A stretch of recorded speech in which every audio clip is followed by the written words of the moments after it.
He didn't drink. You could say he was about 80% a normal husband. It's true, he never really held a steady job. He drove around the village in his car, making money as a private cab driver. That's exactly how Lyudmila describes her husband. It's a pretty typical description of an ordinary man. You could meet millions like him, you wouldn't even remember them. But this is a description of a man who took the lives of 5 people, 4 of whom were young women whom he assaulted and killed with particular cruelty. Bloodthirsty cruelty from the most unremarkable and dull person. Vladimir Skvortsov never stood out from the crowd. He was an ordinary man living in a small village with the pleasant name Prokladnoye. He was such an unremarkable person that none of the villagers could remember him later. Neither the neighbors he had lived next to for more than 40 years, nor even the local police officer. Only his ex-wife remembered her husband, but even she described him very vaguely. Her description of him was unclear, and there were no photos of him. She had burned all the old photographs. Skvortsov remained only as a vague image in other people's minds, a faceless and cruel maniac. He committed his first crime back in his army years. The very young Skvortsov had a quarrel with his comrade. At first it all started as a regular verbal argument, but the quarrel quickly turned into a fight, blow after blow to his comrade's face, with more and more aggression and bloodthirstiness in his actions. Each strike became stronger and stronger than the previous one. Blood was streaming into his eyes, and his comrade's body went limp in Skvortsov's hands. That's when he realized that for the first time he had taken a person's life, and he did it with his bare hands, just by getting a little angry. Vladimir did not deny his mistake or his bloodthirstiness at that time. He humbly surrendered and accepted his punishment. That was his first sentence, but far from his last. The military tribunal sentenced him to 8 years in prison. But prison did not correct that dark desire to take lives in Skvortsov's mind. After his sentence, the maniac immediately found himself a common-law wife. These relations were quite cold from the very beginning. After the breakup, they hardly kept in touch, however. Skvortsov maintained contact with his stepdaughter, who later became his new victim. Skvortsov's first marriage was short, only a few years, and then he left for another woman. Lyudmila, that was the name of Vladimir's new wife, was able to accept his criminal past. And that he was a strange person. She also found him unremarkable, but she loved him. However, even then, Lyudmila began to notice his strange attitude towards women.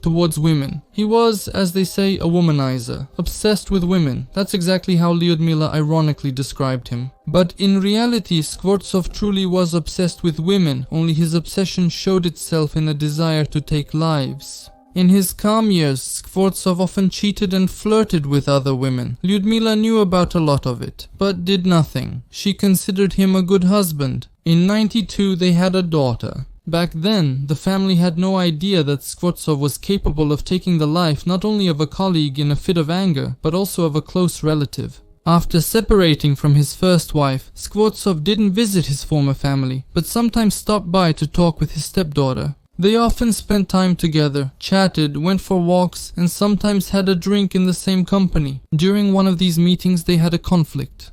Apparently, after drinking too much, Skvortsov started making advances toward his stepdaughter. The girl started to resist, which turned into a scuffle between them. The girl's resistance triggered aggression in the man, and he didn't hold back. He struck her with force. The victim could barely say anything in response. Skvortsov assaulted the girl, but even that wasn't enough for him. Violating her body wasn't his only intention. He wanted much more. He wanted to see her die. He wanted to take her life with his own hands. Taking an axe from the next room, he struck a powerful blow to the back of her head, causing the girl to die. But this did not satisfy Skvortsov's animalistic thirst. The man thought for a long time about what to do with the girl's body and finally chose a knife. He stabbed the already dead girl 60 times. Why? To satisfy his animalistic urges? Dark thoughts. Blow after blow all over the body. Each strike was harder and harder.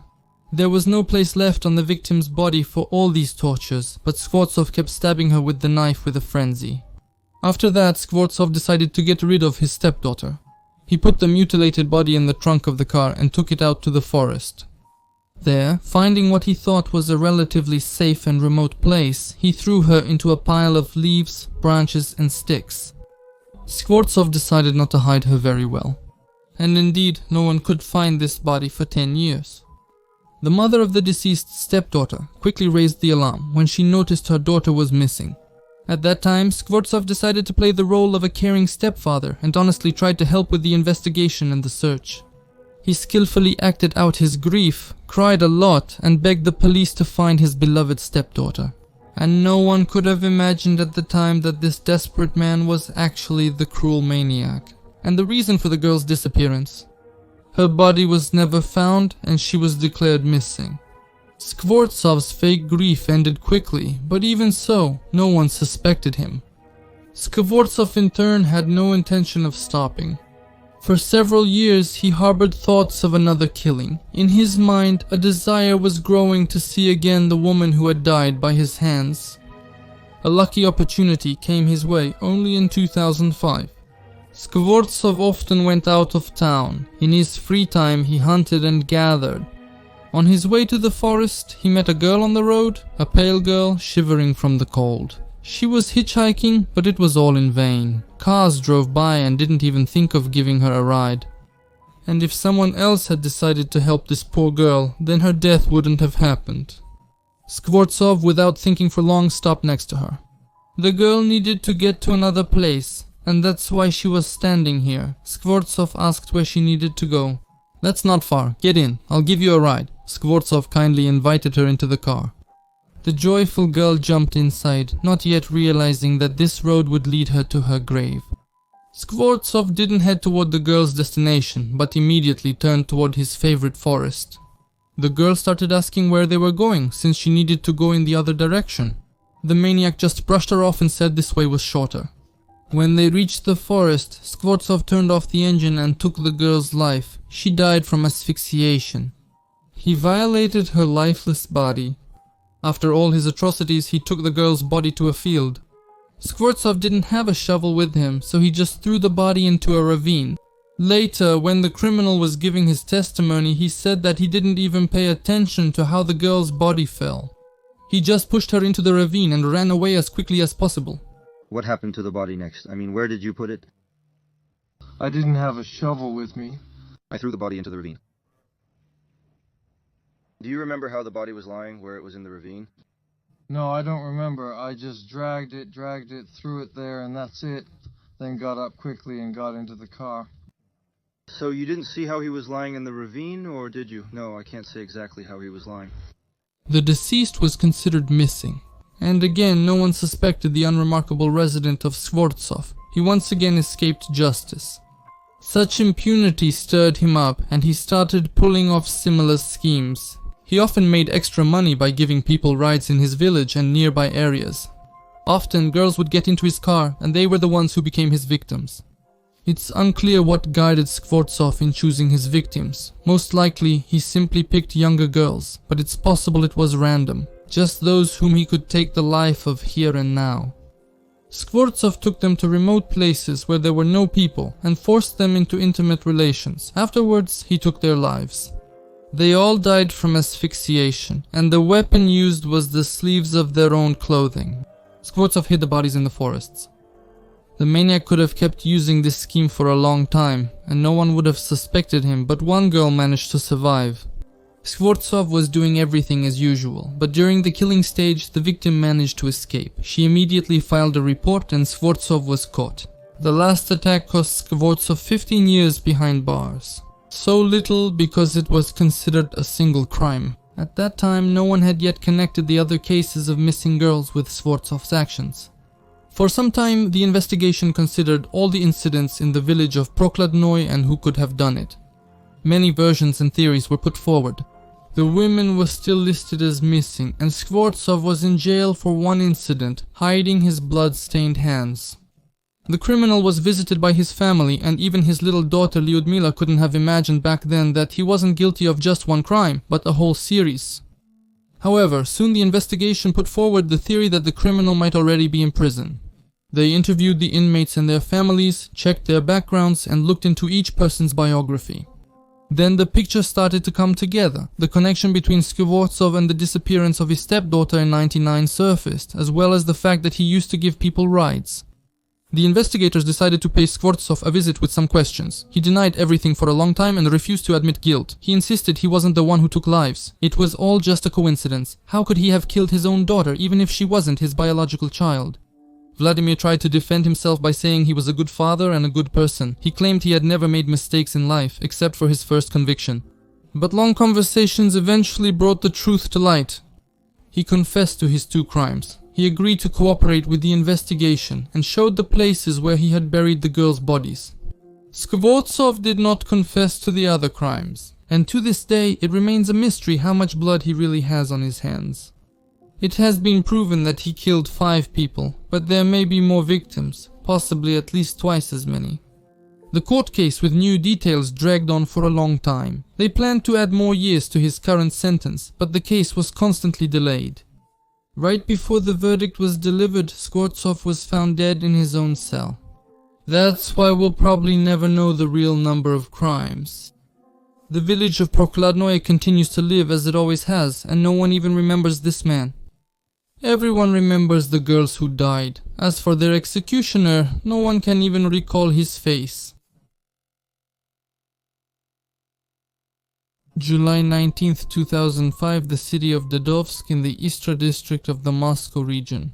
A clear summer day, a serene blue sky without a single cloud, the sun generously pouring its rays onto the intertwining streets, basking in its light. Adults are going about their business, each to their own. Elderly people are leisurely strolling along the blooming alleys. 3 boys are setting off on another walk, one that promises to bring them plenty of joyful experiences. Mikhail Yelchin is 12, his brother Alexander is 10, and Pavel Sokolov, their friend, is 11. The boys' starting point was the dormitory at the local textile factory, and their destination was a pond where they wanted to swim. Naturally, the boys aren't thinking about anything bad in the future. They're only focused on fun and a full vacation planned for the rest of their holidays. Then school will start and there won't be any time left for fun. But on that day, which marked the height of summer, something bad happened. Something that made it clear they would never sit at their desks again. When the boys were already heading home, having had plenty of fun and treated themselves to ice cream in cups along the way, a new companion unexpectedly joined them near Rozhdestvenskoye highway. He was a young guy, about 19 or 20 years old, pleasant looking, but a complete stranger. He offered the boys a ride to the train station in his car. He said, "Why walk when you can take a ride with the wind?" The boys agreed, looking forward to an interesting adventure. However, on the way, the stranger suddenly turned toward his dacha, which was located in a gardening community with the simple name Polyanka, and soon it would become clear why. When the car stopped, Mikhail found himself not in the back seat, but in the trunk. It was the driver who forced him in there. To deal with the rest of the guys, he needed to make sure they couldn't leave the car. Unable to resist or stand up for his friends, Misha, left for last, listened in horror as Sasha and Pavlik were coldly strangled one by one with a shirt.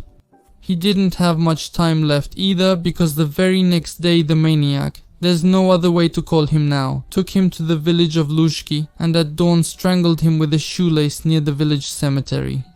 The bodies of all 3 were discovered at the end of July or the beginning of August that same year, 2005. The corpses were badly mutilated. Leaves were used as a means of superficial camouflage. These horrific discoveries, although they disturbed the public, did not help the investigation identify the perpetrator, and as a result, the case was put on hold for a full 4 years. In 2009, in one of Moscow's forest areas, not far from the ill-fated clearing we already know about, the body of a girl was found. The person who took the schoolgirl's life covered her body with a car seat and a suitcase, possibly to make it harder to find the corpse. She was 14. The circumstances of her death this time almost immediately became the focus of the investigation. It was found that the last phone call the deceased had was with Alexei Sergeyevich Kruglov, her mother's brother, her uncle. In addition, it was established that on that very day, Kruglov left work early, mentioning the disappearance of his niece, which was a strange coincidence. Fortunately, the worried uncle was detained very soon. And then the most interesting thing happened. The suspect sincerely confessed not only to this crime, but also to several others, including the brutal murder of 3 boys, which had long been forgotten. As for the last attack, here are the details. Krugloff offered to walk his niece Anya to school. The unsuspecting girl agreed, and a few moments later she was strangled with a cord. This whole nightmare unfolded in the Istra district on Sharikopod-Shipnikovaya Street. Soon, details of the very first crime committed by Krugloff surfaced. It happened in August, in 2003 in a summer house. Back then, the victim was also a child. His name was Petya. Apparently, Petya was a friend of Anya, the same niece of Dushegub who died at his hands 6 years later. So, sometimes staying over at his friend's house was normal for the boy. He was 9 years old. On that August day, the maniac brought unsuspecting Petya to his home. When the boy was calmly sitting on the bed, Krugloff sneaked up from behind, threw a clothesline around his neck, and began to mercilessly strangle him until the lifeless body of the victim lay sprawled on the blanket. A few moments later, it was taken to the forest and left there near a railway tunnel located around the 47th kilometer of the Snegiri-Manikina section. This was Alexei Krugloff's first criminal experience. He transformed himself remarkably, even though he was fully aware of what he had done. He desperately tried to cover up the traces of the crime and did everything he could to avoid criminal responsibility. That's why he was so quick and skillful in getting rid of the body. As for this particular case, after Kruglov was exposed, Petya's mother, Natalia Vladimirovna, spoke at one of the court hearings. She confirmed the information that on August 17, 2003, her son was at the dacha. And 9 days later, she received a call and was told that the boy had not spent the night at his grandmother's house. Natalia, unable to hold back her tears, briefly described the situation. I went there right after I found out about it. We started asking all the neighbors. My mother was looking for the child at night, shouting, calling out. Then some man came out of Kruglov's yard and, rudely interrupting her, told her not to make a fuss and to go home as soon as possible. The culprit himself couldn't say anything coherent about it. He just muttered a couple of phrases. When the search for Petya began, it was me, my sister and her husband. I knew the boy. Actually, I didn't allow Anka to bring friends over when there were no adults around. They were always shouting, and I really didn't like that. As for whether Kruglov saw the child on the day of the crime, the 25th, he also said rather distantly, "Well, I don't know, I can't say for sure." The search began when we were already getting ready to go home. I found out about it when the police arrived. No more clear explanations. Fortunately, that's where the descriptions of Kruglov's atrocities end. But it's worth saying a few more words about his life outside of criminal activity. The future maniac was born on March 8, 1986 in Moscow, where he later lived. He received a secondary specialized education and worked as a car mechanic at a Kia Motor Service Center. No other details about his childhood and youth are known. The reason why he started taking lives is also not entirely clear. As for the motive that guided the sadist, it is hypothetically believed to be the pleasure he derived from taking lives and causing suffering. Why did he choose children as his victims? Innocent, pure, who in theory had done nothing to offend the proud egomaniac. Maybe because he could only hurt the defenseless, or he counted on their naivety, which made all these killings possible. Here's another question that anyone who has learned about the story of Kruglov is sure to ask. As a result of the forensic psychiatric examinations, it became clear that the perpetrator was aware of the social danger of his actions. Alexei Kruglov was found sane. Before the first hearing, he tried to cut his own throat. This happened right in the convoy vehicle on the way from the detention center. But, to Kruglov's disappointment, the doctors managed to save him, and the tormentor from Istra sat in the defendant's seat with his neck bandaged. He listened to the charges completely calmly, as if they had nothing to do with him at all. He was in no hurry to repent or ask for forgiveness. Later, there were 3 more suicide attempts, also unsuccessful. The doctors described such aggressive actions by the maniac towards himself as demonstrative.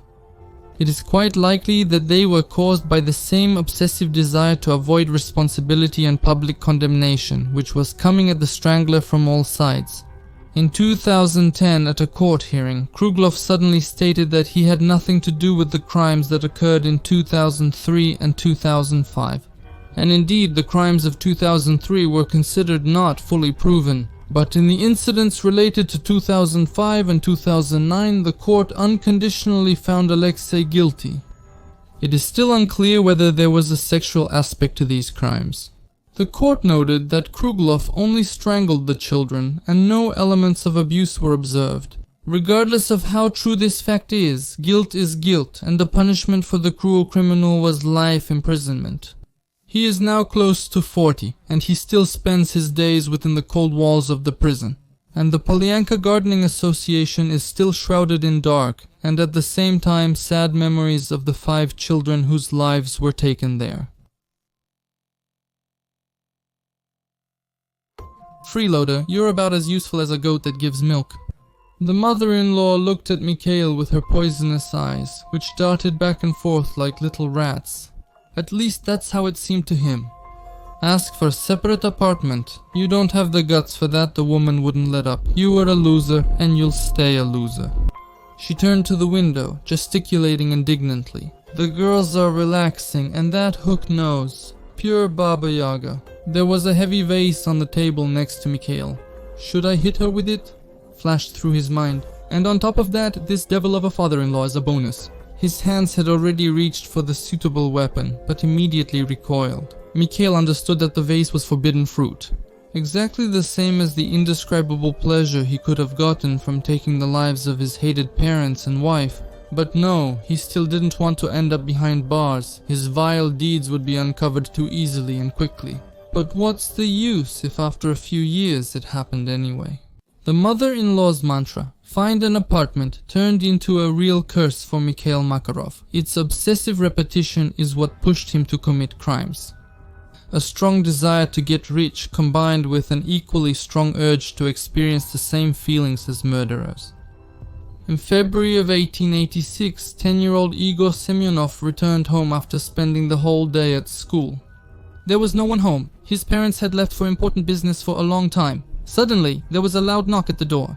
It couldn't have been his mother or father. There was no way they could have finished their business in such a short time. Igor tiptoed silently to the front door. The knock sounded again, only now it was clearer and more piercing. The boy cautiously turned the handle, and the foot of an unknown man, fairly young, stepped onto the threshold. He had slightly tousled hair, sharply defined cheekbones, an indifferent gaze, and sneakers with white stripes. For some reason, this detail was vividly imprinted in the child's memory. The uninvited guest complained about the neighbors in the apartment. They don't want to open the door, and he said they needed to deliver some very important news. Could the boy write them a note? Igor hesitated, but he was still standing there. Then the stranger pulled a screwdriver out of his pants pocket and started stabbing him multiple times in the chest and head. The boy fell. Makarov stepped over the victim and started searching all the rooms for loot. In several places he found money and without thinking twice took it, his first investment toward buying a future apartment. Valuable items were also stolen. Before leaving the stranger's home, Makarov approached the boy lying on the floor and put out his cigarette on the boy's body, lifting his blood-stained shirt. Not a single muscle in little Igor's body twitched. He was still alive and only pretended to be dead to lull the stranger's vigilance. It worked. Makarov left. Later, the boy grew up disabled, never able to recover from the brutal attack. April 7th, 1886. In one of the Leningrad apartments, there was not a single family member, except for 9-year-old Dasha Mikiva. She had just returned from school and hadn't even had time to change or take off her coat. Most likely, the unknown person started following her already on the street. A few moments later, the girl, just like Igor, heard a knock at the door and in her innocence opened it so easily as if there was no danger at all. Makarov burst into the apartment like a bullet, suddenly, rudely, without even bothering with the absurd request to write a note to the careless neighbors. He knocked the little schoolgirl to the floor and began to assault her, after which he started beating her with a sharply pointed screwdriver. In total, there were about 30 blows.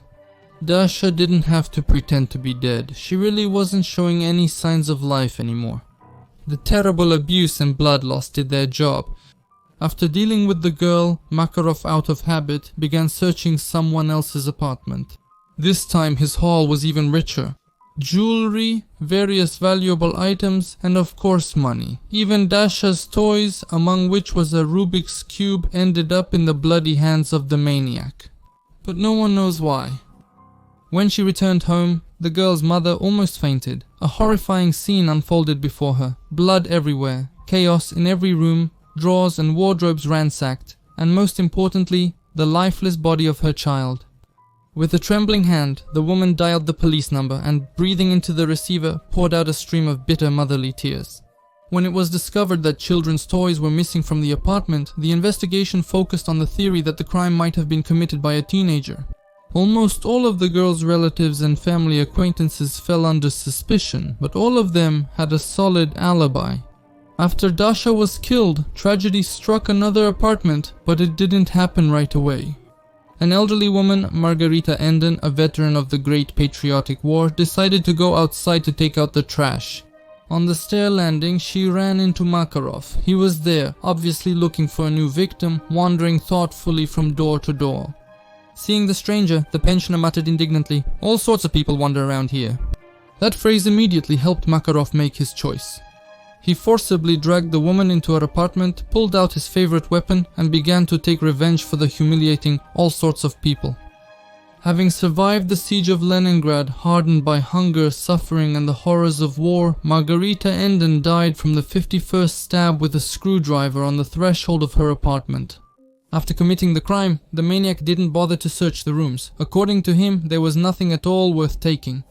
After taking the life of the elderly woman, Makarov decided that children were the best prey after all, so he would choose them as the target of his surveillance. One day, the maniac noticed a boy, clearly an elementary school student, heading toward one of the entrances of a building on quiet Leningradskaya street. Makarov followed him, almost silently, went up the stairs and approached the door of the cherished apartment, having first introduced himself to the child as a library employee and strongly recommended that he visit it. But then something happened that he clearly did not expect. The boy's mother was standing on the apartment's threshold, staring wide-eyed at the suspicious stranger. Makarov became embarrassed, got nervous, apologized, and quickly went downstairs. However, the woman managed to remember his appearance, and later, thanks to her description, a composite sketch of the strange young man was created. They managed to get information not so much about his facial features as about his clothing. The criminal was wearing jeans, a leather jacket, and sneakers with white stripes. On a sunny May day, 5-year-old Masha Vostriakova was left home alone, sadly due to unfortunate circumstances. This time there were no warning knocks at the door. Makarov broke the lock and almost as soon as he entered began stabbing the fragile girl's body with a large screwdriver, as if it were a spear. The child's weak body couldn't withstand this brutal attack. Masha lay dead, slowly sinking into a pool of blood. After dealing with her, Makarov went into one room, then into another. There was a lot to take, and the maniac didn't miss such a precious opportunity. He took with him things he liked, money and jewelry. But there was something else that caught his attention. The book 1001 Nights was a rare edition published by Irfan Publishing House in the city of Dushanbe. The beautiful cover with magical Eastern motifs captivated the cold heart of the criminal. 19 volumes of the adventure library also disappeared from the shelves of the cabinet. How the maniac managed to leave the house with such a load and remain unnoticed is a mystery. As he was leaving, Makarov suddenly realized that he needed to mislead the investigation, to simulate insanity. He opened the first aid kit, which he found in the apartment, took out a bottle of brilliant green and mumio, and carelessly splashed it all over the walls, smearing it with his hands like paint, as if to show that he was insane and didn't understand what he was doing. The days passed one after another in an endless stream. Makarov didn't wait for the 1000th night. Coming across an ad about buying rare edition books, he decided to take the book he had stolen from the Vostriakov family to the second-hand bookstore. The seller accepted the valuable copy, thanked Makarov with a generous cash reward, and after he left, began flipping through the pages of the new arrival. On one of the pages there was a bright red mark. It was a drop of blood. The seller was alarmed by the discovered defect. He called the police, and soon, using the documents, they were able to identify the mysterious visitor who had brought the book. Makarov was detained that same day. He was returning home from the store with a calm expression and bags full of groceries. He confessed to the crimes immediately. By that time, he had already taken 3 lives and had made 1 attempt. After Makarov's arrest, some interesting details emerged about what he did with the stolen items. It turned out that he sold them to random passers-by, to his acquaintances, and gave them to his wife's parents so they would stop nagging and making sarcastic remarks at him. In addition, on the outskirts of Leningrad, he had an entire stash where many items that once belonged to the victims' families were hidden. Not much is known about the maniac's life before the crimes. He was born in 1962. Details about Oglaski's childhood and youth were not made public, except for a few. After enrolling in vocational school, Makarov became an active member of the All-Union Leninist Young Communist League. Then he served in the army. As an adult, the criminal got married and took a job as a track repairman. Soon, a child was born in the family. In his free time, the maniac liked to read detective stories and watched movies depicting scenes of taking lives. He stared intently at the screen and imagined himself in the place of the killer characters who committed various atrocities. Leisure brought Makarov true pleasure, which neither family life nor professional activity could replace. On November 27th, Mikhail Makarov was sentenced to death. The brilliant green smeared on the walls of the Vostryakov's apartment didn't help. The criminal was sane and committed his crimes deliberately. Makarov asked for his pardon, even promised to atone for his guilt with blood and go fight in Afghanistan. However, the petition was denied, and in 1988 he was executed by firing squad. The place where the maniac, who took several innocent lives, died was the Kresty Detention Center. By the way, in the criminal world, Makarov has a namesake who is no less dangerous to society. Dmitry Makarov, who became notorious for kidnapping a young woman in 2018 and keeping her in sexual slavery in one of the garages in the Avtozavodsky district of the Nizhny Novgorod region. In addition to this young woman, the 44-year-old namesake had 14 more victims who suffered abuse at his hands. At the end of September 2007, Igor Petrov, a resident of Samara, was found on the street wearing only his underwear. Dry autumn leaves were stuck to them. His body was covered in scratches, with torn wounds visible in some places. His arms, legs, and stomach were smeared with dirt. Apparently, someone had dragged him across the ground. Igor felt extremely nauseous. He had barely regained consciousness, but he didn't have the strength to get up. Everything was blurry before his eyes. No clothes, no wallet, not even any documents. An elderly woman was leaning over the man, looking at him with fear, and if he hadn't moved, she would have definitely mistaken him for a corpse. The woman wasn't indifferent to Igor's fate and called an ambulance. At the hospital, it turned out that the victim had severe poisoning caused by a large dose of psychotropic substances. Such cases usually end in death, but the doctors in the intensive care unit did everything possible to save the patient's life. And they succeeded. How Igor ended up half naked and unconscious on a carpet of rough leaves. He didn't remember. He only remembered what happened before that moment. Literally that morning, he stopped by the local bar for a drink, and when he left, having partially quenched his thirst with a cognac infusion, he lit a cigarette. A stranger immediately approached him and asked for money for alcohol, said he didn't have any on him, asked for help, and Petrov helped. The satisfied stranger went to the bar, but he didn't want to leave his savior without gratitude. He went home, took an already open bottle of beer, put it in a checkered bag and returned to the place where he met Igor. Igor was still there. He accepted the gift and immediately pressed his lips eagerly to the cold beer. He drank half the bottle in one go, then passed out and only woke up a few hours later. The thing is, the stranger's generosity wasn't for nothing. He had mixed azaleptin into the beer. The next part of the plan was to rob the trusting man and literally leave him lying in the street without his pants. Only later, at the beginning of 2008, Igor would learn the name of his offender, Sergei Kuznetsov. It would become known throughout all of Samara. Igor Petrov turned out to be the 7th victim of the Kryazh maniac and the only survivor. Before him, Kuznetsov had taken the lives of 6 men. In 2007, residents of Samara began contacting the police to report the disappearance of family members, fathers, husbands, sons. The officers understood that there was some connection between these disappearances. However, there was no news from the men, no one saw them on the streets, and no dead bodies were found. Therefore, the investigators' theory about a maniac seemed unfounded. Everything changed when Alexander Oreshkin disappeared. On a weekday, his wife Galina came home from work and didn't find her husband there, who usually returned before her. Galina got worried, called him. Alexander picked up the phone, and when she asked, "Where are you?" he replied that he was on the highway and that he was fine. His wife was puzzled. What highway? However, Alexander's calm tone did reassure her a little. Time passed, 1 hour, then 2, then 3. The long-awaited knock at the door never came. Galina started to panic again, but this time she couldn't reach her husband. Later, he disappeared from the radar completely, and the cold voice of the automated system kept repeating, "The subscriber is unavailable." The next day, Galina Oreshkina went to the police. An active search for the man began. A lot was done in a short time. The police officers found Alexander's childhood friend, whom he met on that fateful day. To obtain important information, many residents of Samara were interviewed, and Galina herself, who hadn't lost hope, even turned to a fortune teller.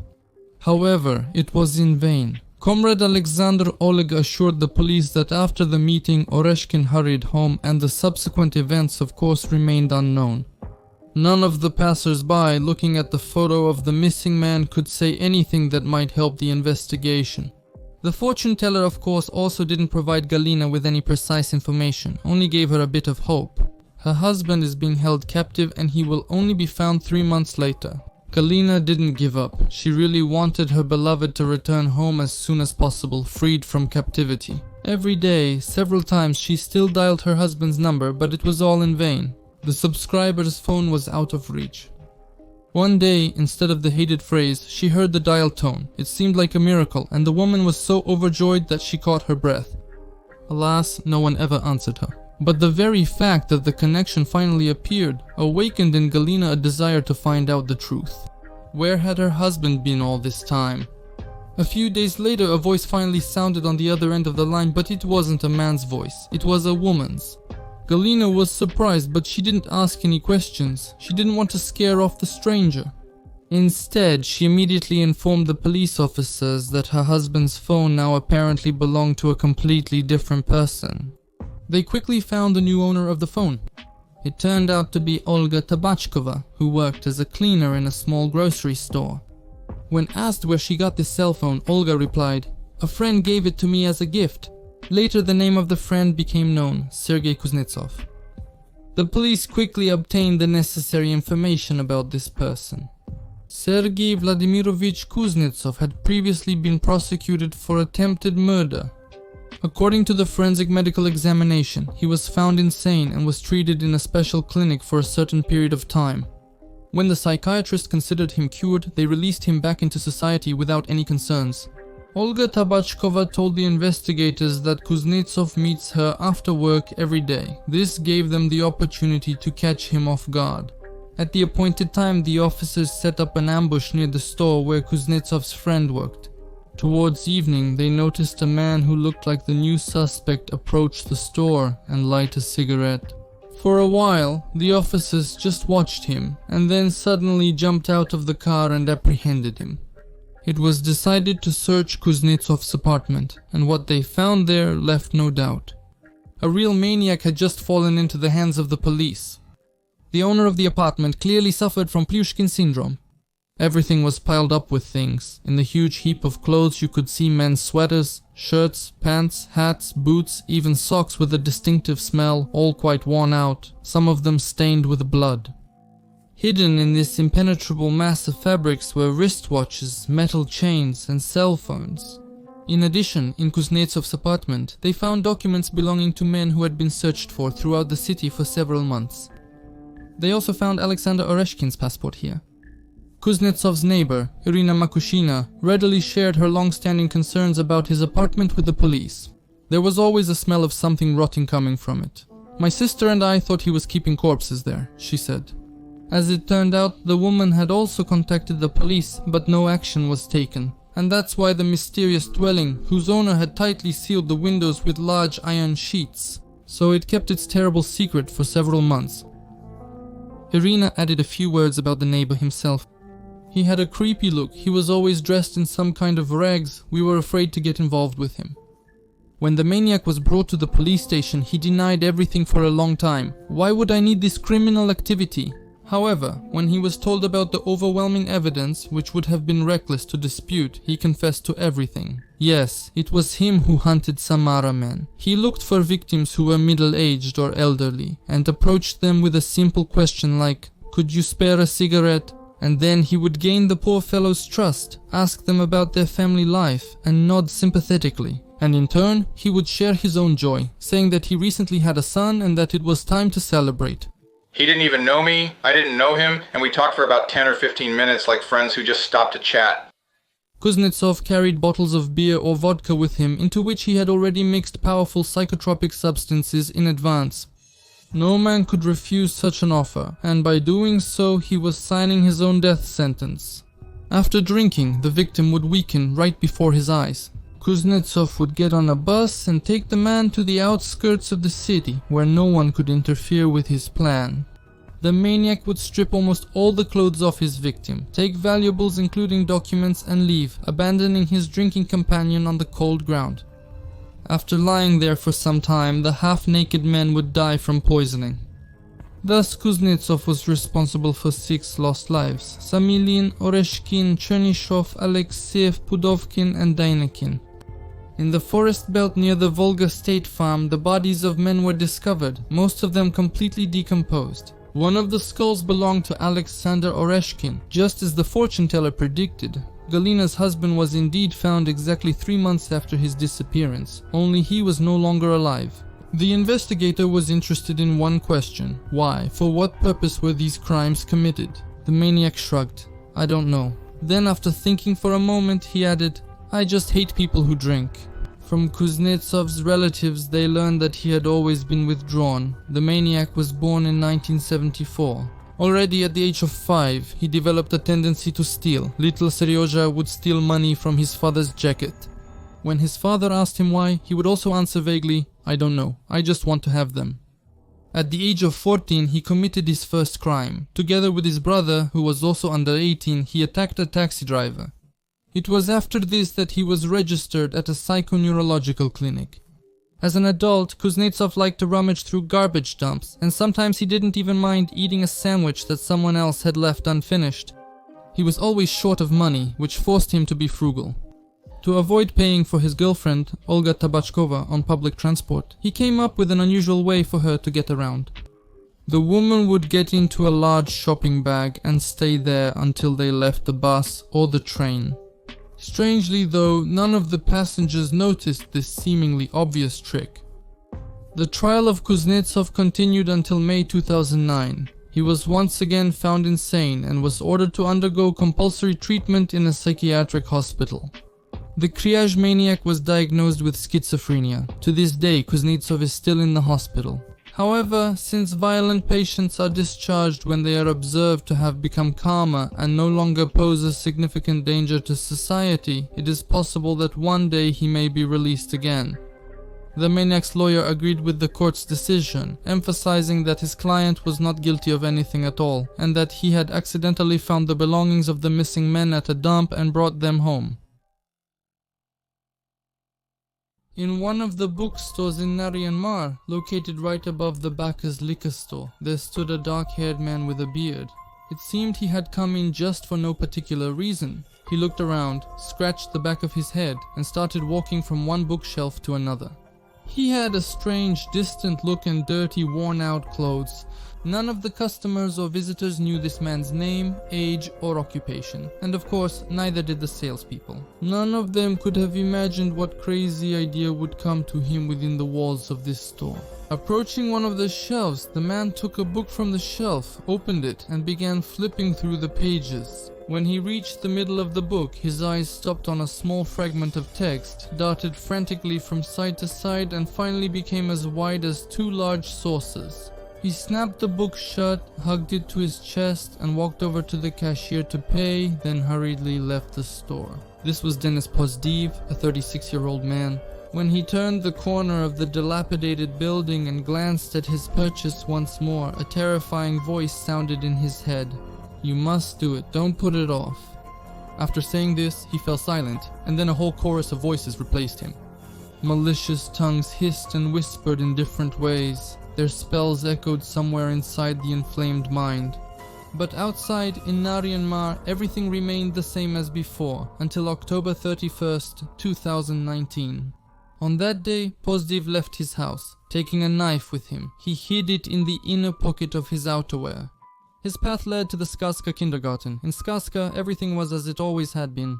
While in the West, children were celebrating Halloween, dressing up in ghost costumes and getting ready to visit neighbors' houses to get candy. In all the kindergartens of Russia, tired little children would go for a quiet nap after lunch. Some of them, once in bed, would fall asleep right away, while others would toss and turn for a long time, unable to fall asleep. One of these children was a 6-year-old boy named Kirill. Always sociable and energetic, he got upset once again when he realized that he wouldn't have anyone to talk to right now. But the thought of the walk that was supposed to happen after 2 hours of rest still made him obediently lie down in bed.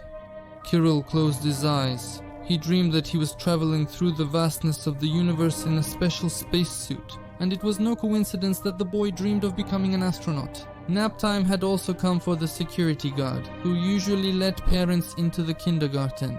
He didn't intend to rest, but when the kids went to sleep, it immediately became noticeably quiet all around. This time, the usual silence was broken by a sudden call on the intercom. A thin man with dark hair and a beard flashed on the video camera. The security guard thought it was the father of one of the children and pressed the button, agreeing to let the uninvited guest into the facility. Denis Pozdiv was lucky. Getting into the kindergarten turned out to be very easy. Now only a small task remained. He quickly passed the second floor and went up to the third. The light-colored walls were decorated with colorful posters and children's drawings.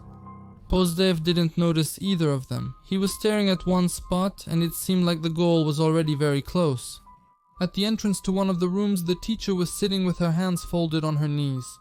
She immediately noticed the stranger with the strange look. His eyes darting around the room seemed almost insane to her.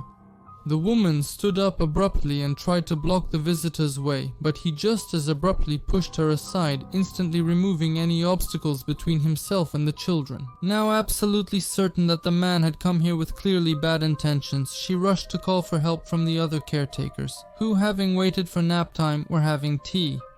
At that moment, Pozdiv was already heading toward the crib in the far corner of the room. He approached the unsuspecting Kirill and stabbed him in the neck. The act was accompanied by loud shouts of the word Satan. Blood instantly gushed onto the white sheet, then splattered the pillow and blanket.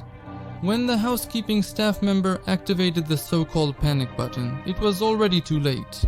Soon, almost the entire kindergarten staff burst into the room where the monstrous crime had just occurred. The security guards rushed at the man, who stood as if hypnotized with a bloody knife in his hand, and literally restrained him so he wouldn't escape. The teachers, crying and screaming, ran to the wounded boy and called an ambulance. Kirill couldn't survive. A few minutes later, he died in the arms of one of the women from severe blood loss. Pozdiv was placed in a police car. He seemed to be in some kind of trance. The man quickly confessed to committing the crime, and his involvement was generally obvious. During the interrogation, breathing heavily, he said that hallucinations drove him to the terrible act, and then added, "That's what it said in the book." His voice was trembling, as were his fingers, shaking in the grip of the handcuffs. Pozdiv looked like a character from a zombie apocalypse movie. After the residents of Naryan-Mar learned about what had happened, they started bringing toys, flowers, and lighting candles at the fence of the Skaska kindergarten in memory of the boy who died. Kirill Savinkov grew up in a well-off family. Together with his parents and his older sister Katya, they moved to Naryan-Mar from the village of Kotkino. There, Konstantin Savinkov, the head of the family, started working as a driver on a transport and cleaning vehicle, and his wife Elena got a job as a teacher at a kindergarten. But not in a fairy tale, in another one. On weekends, the Savinkovs would all go for walks together, pick mushrooms and berries, and go fishing. Their constant companions on these outings into nature were 2 hunting dogs. Back in August, the family celebrated Kirill's birthday in a big way. As it turned out, it was the last one. When the teacher called Elena and Red on October 31st to report the emergency, the woman had no idea about the scale of what had happened. When she entered the room, she saw no one there except her dead son, who had bled out. The lifeless body was lying on the floor. After the tragedy, many parents whose children also attended Skazka decided to withdraw their children from there. People were outraged at how the security could calmly let a stranger into the establishment without even checking his identity. They wanted to take justice into their own hands against the criminal himself, but fortunately for him, he was already not only under the close watch of the police officers, but also under their protection from the enraged citizens. Long before Denis Pozdev harmed the little boy, there were already dark spots in his biography. Once he was ordered to pay a fine of 1,500 rubles for posting Nazi symbols and a photo related to the Ku Klux Klan on VKontakte. The fine was never paid. In addition, he and his brother, with whom Pozdev lived in the same apartment, had another debt of 14,000 rubles. There was nowhere to get the money from. Denis wasn't working. He was undergoing treatment at a drug rehabilitation center because he couldn't get rid of his destructive addiction. He drank not only alone, but also in the company of his mother's partner. This happened regularly. He started going on long drinking binges after the death of his father and his best friend. One day, constant drinking and a nervous breakdown almost drove Pozdev to take his own life, but the attempt was unsuccessful. The doctor stitched up the cuts on his arms. His mother didn't try to cure her son of his drinking habit, since she herself often reached for the bottle. But her craving for alcohol wasn't her only vice. 2 years before her son attacked a stranger's child with a knife, she herself had committed a similar assault. She stabbed a man with a knife, but the injuries were minor and the victim survived. At that time, the criminal was detained. Her son later repeated his mother's actions, only with a fatal outcome. Silent and secretive as those around him knew him, Pozdev risked getting a significant sentence. However, according to the conclusion of the psychologist from the psychiatric examination, he was declared insane. He was sent for compulsory treatment. The security guard who let the criminal into the kindergarten was also held criminally liable. Partially admitting his guilt, he received 2.5 years in a penal colony, and, in addition, at the time of his arrest, he was required to pay compensation to the parents of 6-year-old Kirill. The Skazka kindergarten has resumed its operations, although it has lost some staff and clients. Sometime after the horror that unfolded within its walls, the headmistress submitted her resignation. Despite the patterns and funny drawings decorating the building's walls and the playground with its bright equipment, this place has forever become associated with something grim for the residents of Naryan Mar. In the apartment where Pozdev lived, they found sheets with information about the kindergarten. There were lists of group members and the daily schedule written down. There was a lot of trash in the rooms and everything was in chaos. On the table, there were bottles from some medications, an ashtray, a spoon, 6 bottles of vodka, an empty box, and a bottle of wine. On the shelf of the cabinet in the living room, there was a book that was already covered with a thick layer of dust. On one of its pages, the following was written: "Sacrifice a little boy, and in return you will receive eternal life and gain wealth. All your relatives will be swimming in money as well." By the way, this promise never came true, and it's unlikely that it ever will. In early spring of 1986, 20-year-old Yevgenia Nazarova arrived at the military town in the village of Kamenka to visit her soldier husband. You could only enter the town's territory after passing through the checkpoint, which is where the young woman headed. There, Yevgenia was told that her husband was in the infirmary due to a decline in his health and therefore would not be able to come out to see her himself. A pleasant young man, one of the privates, instantly solved the unexpected problem. He volunteered to escort the guest to her destination. The young man showed such initiative when the orderly stepped out for a few minutes. Overjoyed at the prospect of seeing her husband soon, Nazarova trustingly followed her companion.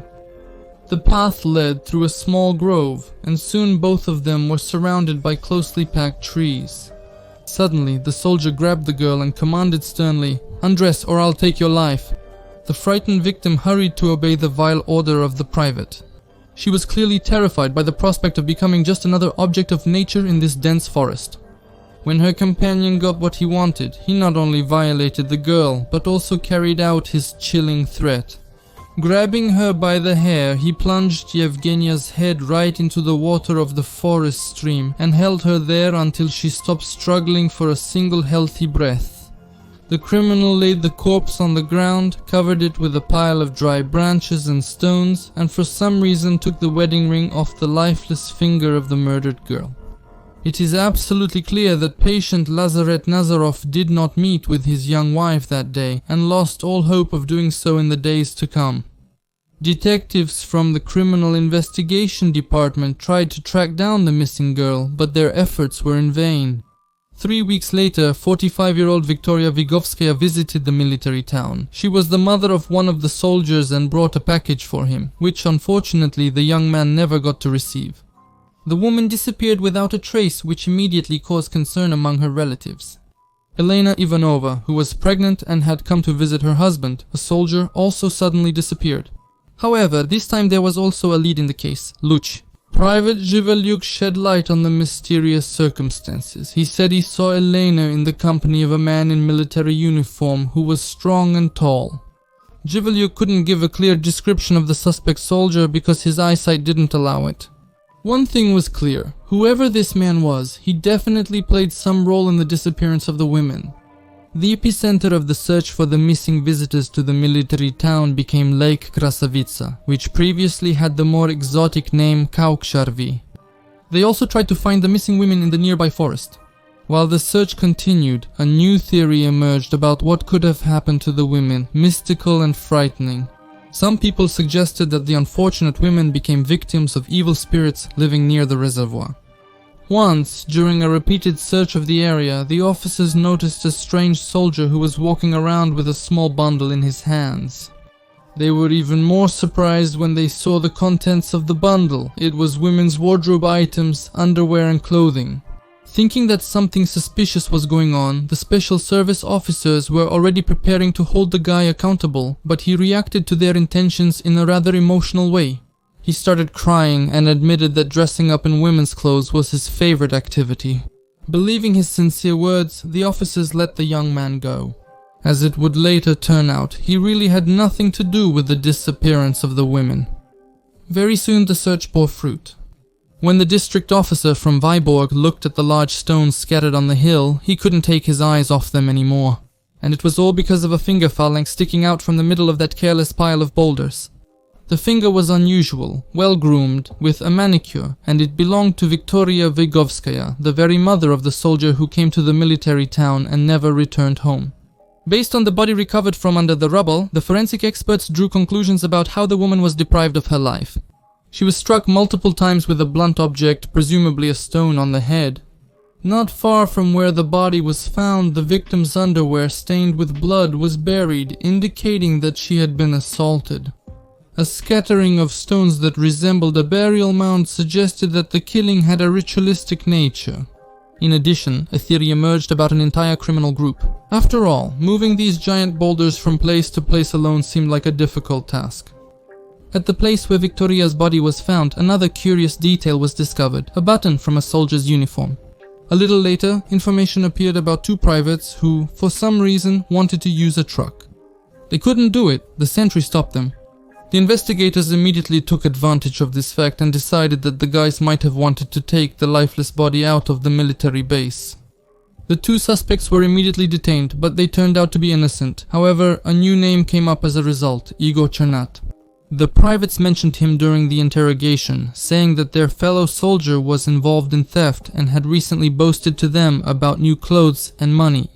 Chernat was called in for questioning that same day. He openly admitted that he had stolen the coveralls and the broken night vision device. The investigators suspected that this man was involved in the killing of the women. There was something unsettling about him, that something suggested that theft was not his worst offense. The investigators released Chernat, but scheduled an additional interview with the soldier for the next day. That turned out to be a fatal mistake. As soon as dawn broke, Igor Chernat escaped. At first, he tried to persuade his fellow servicemen to leave the military unit with him, but the man refused. News of this incident immediately reached the police officers, and patrols were sent to the train stations. Senior Lieutenant Zhukov almost got lucky in catching the fugitive. He noticed the fleeing Cherna, but couldn't catch him because he was physically weaker. After this incident, Zhukov was demoted. Fortunately, the intelligence officers still managed to pick up the trail, as had already become clear in light of the suspicious escape of the criminal. It turned out that he had visited his girlfriend in the village of Gavrilovo. Chernat not only paid the girl a visit, but also gave her a luxurious gift, gold earrings shaped like maple leaves.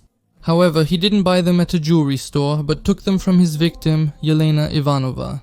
The parents of the girl who disappeared some time ago identified the jewelry. The suspect was declared wanted. The detectives kept watch near Chernat's house, but unfortunately he never showed up there. Then they found his friend Komarov and told him to immediately contact the police if the fugitive appeared. The call didn't take long to come. Chernat really hoped that his friend would understand his desperate situation, but Komarov flatly refused to lend him a helping hand.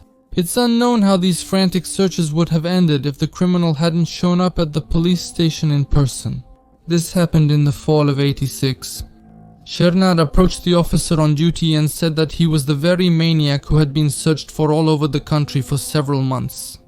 The police officer didn't believe what was said at first, thinking it was just some kind of bad joke. However, the man who came remained steadfast in his confession. What made Igor Chernat take the slippery path of crime? Those who knew the arrested man gave him only positive references. Igor was intellectually developed, charming, and kind.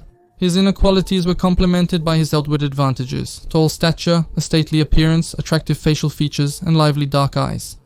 Little is known about Chernat's childhood. He was born in Odessa, studied at a secondary school, then after finishing 8 grades, entered a vocational school, worked, got a driver's license, and lived on Pioneskaya Street. When Igor was drafted into the service, he took on a new position and became an infantry fighting vehicle driver. At this time, there were clear changes in his behavior. He was prone to physical violence, drank alcohol, and left without coordinating his actions with the management. At the same time, he was never in financial trouble and could show off new pieces of clothing, which seemed rather strange under the circumstances. Some witnesses claimed that once Chernat described in detail his act of love with a girl, and this confession was clearly a balm for his vain nature. He generally got acquainted with different women very quickly. In addition, Igor's colleagues repeatedly noticed traces of dirt on his clothes. All these warning signs, although they caused concern among the soldiers, still went unnoticed. The command did not supervise Chernat on the days when he was in the repair zone and working with the combat vehicle. It was during these days that women who came to the military unit to see their husbands and sons disappeared. Chernat appeared near the checkpoint several times and showed an unusually eager desire to escort those who arrived in the military town to the soldiers. This desire was caused by a mixture of various feelings: cruelty, lust, and the urge to gain power over defenseless victims. However, greed was recognized as the main motive for the crimes. What belonged to the women who were deprived of their lives, Chernat sold at the market in Vybor. During the investigation, many facts about the life in the military town where the maniac served came to light. Desertion, theft, and hazing flourished here, and the sale of weapons was carried out easily and with impunity. The regiment commander, taking advantage of his position, forced female visitors who came to see the soldiers into intimate relations. Later, Igor Chernat confessed that he was responsible not for 3 deaths, but for as many as 13, and in every case the victims were also subjected to abuse. It became known that the first killing was committed by him back in November 1985. Chernat shared some details of his crimes with Viktoria Vigovskaya.